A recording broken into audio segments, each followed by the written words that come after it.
안녕하십니까? 매일 안교 교과 방송 개인 말씀 묵상 시간에 함께 하신 여러 성도님들을 진심으로 환영합니다. 오늘은 2024년 마지막 날입니다. 한 해를 주님 안에서 잘 마무리하시는 의미 있는 하루를 보내게 되시기를 간절히 바랍니다. 기도하시겠습니다. 하늘에 계신 아버지 하나님, 이 한 해를 주님 은혜 가운데 인도하시고 또 마무리할 수 있게 해주셔서 감사를 드립니다. 이 하루 주님과 우리의 삶을 잘 결산할 수 있는 하루가 되게 도와주시고 또 새로 오는 한 해를 위해서 마음의 준비를 새롭게 할 수 있는 시간이 되게 인도하여 주옵소서. 말씀 안에 역사하시고 성령으로 감동하여 주옵기를 예수님의 이름으로 간절히 기도드립니다. 아멘. 오늘 화요일 소지의 제목은 거저주시는 사랑입니다. 하나님의 사랑이 어떤 것인지 다루는 세 번째 사건은 창조의 이야기가 되겠습니다. 창조는 모든 것의 시작을 알려주죠.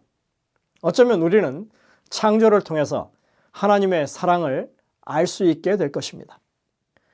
사람들은 하나님께서 천지를 창조하신 이유가 무엇인지를 궁금해합니다. 왜 하나님께서 천지를 창조하셨을까? 요한계시록 4장 11절과 시편 33편 6절을 한번 보시겠습니다. 주께서 만물을 지으신지라 주의 뜻대로 있었고 또 지으심을 받았나이다. 여호와의 말씀으로 하늘이 지음이 되었으며 그 만상을 그의 입기운으로 이루었도다. 계시록 4장 11절에 보면 창조가 하나님의 뜻, 하나님의 의지에 의한 것이라고 분명하게 말합니다. 만물이 주의 뜻대로 존재하게 되었고 지으심을 받았다 하는 것입니다. 그리고 시편 33편에 보면 하나님께서 어떤 의도를 가지고 그 능력의 말씀, 그 입기운으로 세계를 지으셨다고 하고 있습니다. 생각해 보십시오. 하나님의 의도라고 하는 것이 뭘까요? 그 뜻이라고 하는 게 뭘까요? 하나님께서 거할 집이 없어서 우주를 창조하셨을까요? 하나님은 영이시라서 공간의 제약을 받지 않으십니다. 따라서 세상이라고 하는 굳이 그런 공간을 창조하시지 않으셔도 되는 것입니다. 여러분들, 하나님께서 사랑할 대상이 필요해서 인간을 창조하셨을까요?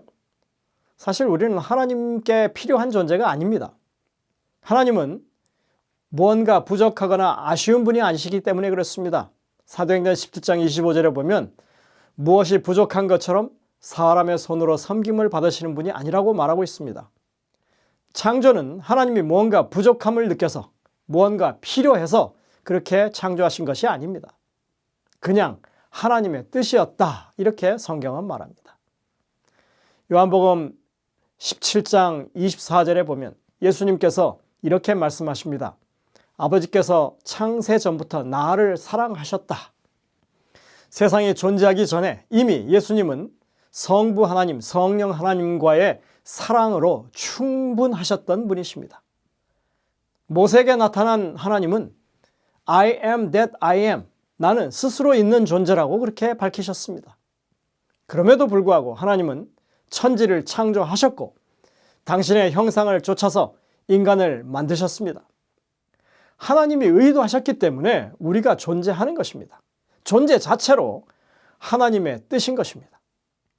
아담과 하와가 에덴 동산을 위임받았을 때 창조에 무슨 기여를 해서 하나님께서 세상을 다스리는 지위를 그들에게 주셨던가요? 전혀 아니죠. 그들은 아무 공을 세운 게 없었습니다. 그 권한은 그들에게 거저 선물로 주어진 것입니다. 그렇기 때문에 하나님은 모든 영광과 존귀와 권능을 받으시기에 합당한 분이라고 찬양하는 것입니다. 성경은 창조의 이유를 그냥 하나님이 의도하셨다, 즉 하나님의 뜻이었다고 밝힙니다. 골로새서 1장 16절에 이렇게 말합니다. 만물이 그에게서 창조되되 하늘과 땅에 보이는 것들과 보이지 않는 것들과 혹 왕권들이나 주권들이나 통치자들이나 권세들이나 만물이 다 그로 말미암고 그를 위하여 창조되었고, 이 말씀을 줄여 읽으면 만물이 그에게서 창조되되 그를 위하여 창조되었다 하는 말씀입니다. 계시록 4장 11절 말씀대로 하나님의 뜻, 즉 그분 자신을 위하여 창조하신 것입니다. 같은 말입니다. 우리는 이사야 43장 21절에서도 동일한 선언을 마주합니다. 이 백성은 내가 나를 위하여 지었나니 나를 찬송하게 하려 함이라. 나를 위해 지었다. 내 뜻을 좇아 나 자신을 위해 창조했다. 이 말씀은 창조가 이기적인 목적으로 된 것이 아니라 하나님의 자발적인 의지에 의한 창조임을 분명히 보여주고 있는 말씀입니다. 자, 이사야 43장 7절에 보시면 더 구체적으로 말씀하고 있습니다. 내 이름으로 불려지는 모든 자, 곧 내가 내 영광을 위하여 창조한 자를 오게 하라. 그를 내가 지었고 내가 만들었느니라. 이사야 43장의 이 두 구절을 우리가 종합해 보면 하나님이 창조하신 것, 특히 사람을 창조하신 것은 하나님을 찬송하고 영화롭게 하기 위해서 정말 하나님께서 자신의 뜻을 좇아 그렇게 창조하셨다는 것입니다. 피조물 가운데 하나님의 형상을 담고 하나님과 교통하며 인격적으로 지성적으로 하나님을 경배하며 찬양하는 존재는 오직 사람뿐입니다.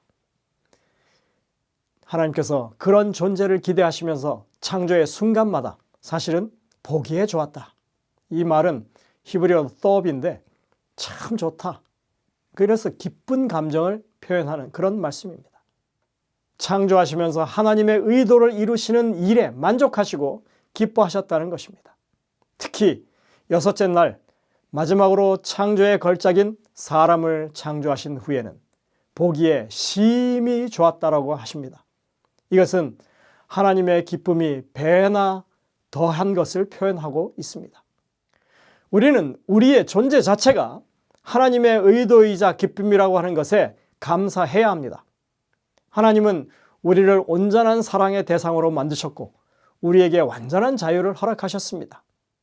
사랑은 자유의지 안에서만 의미가 있고 상호에게 기쁨이 되는 것입니다.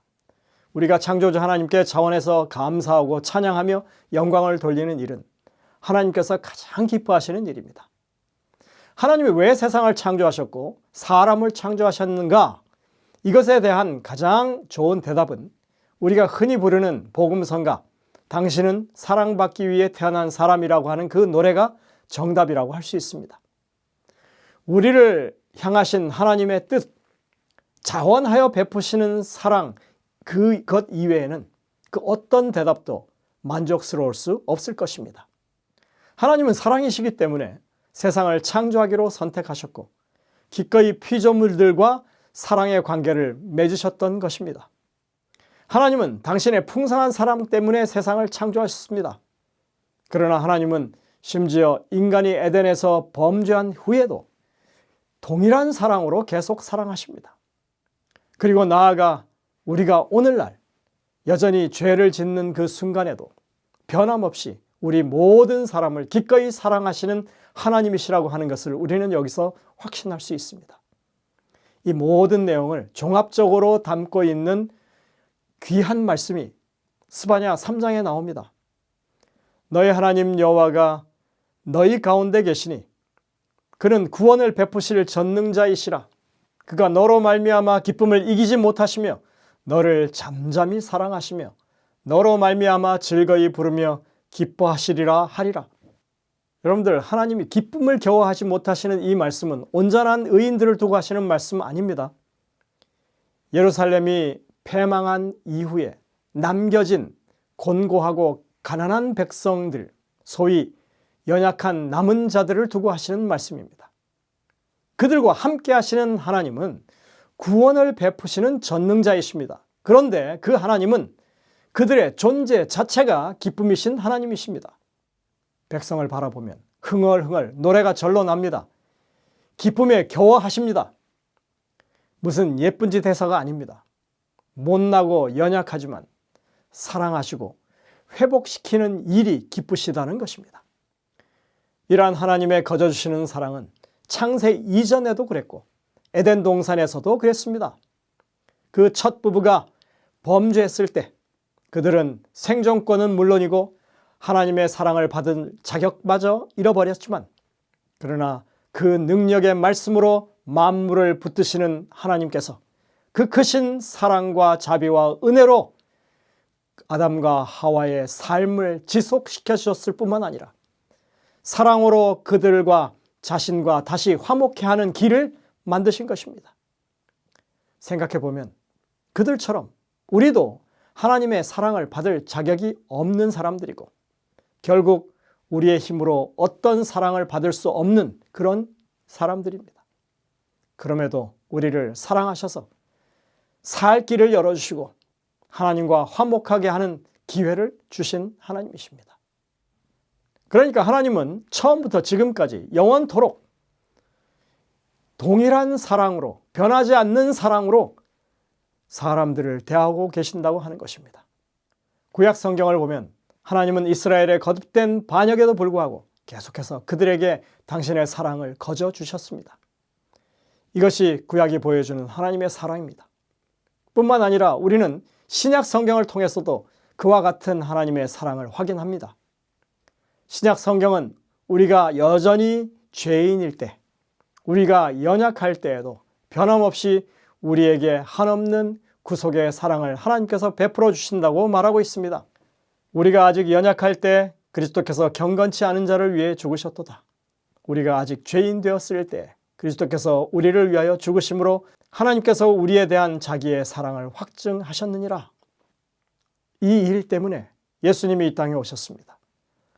우리 중에 여전히 죄 가운데 있는 사람일지라도, 여전히 연약함에 두려워 떠는 사람이라도 하나님이 꺼지지 않는, 그리고 활활 타오르는 불꽃처럼 여러분을 사랑하신다는 사실을 기억해야 합니다.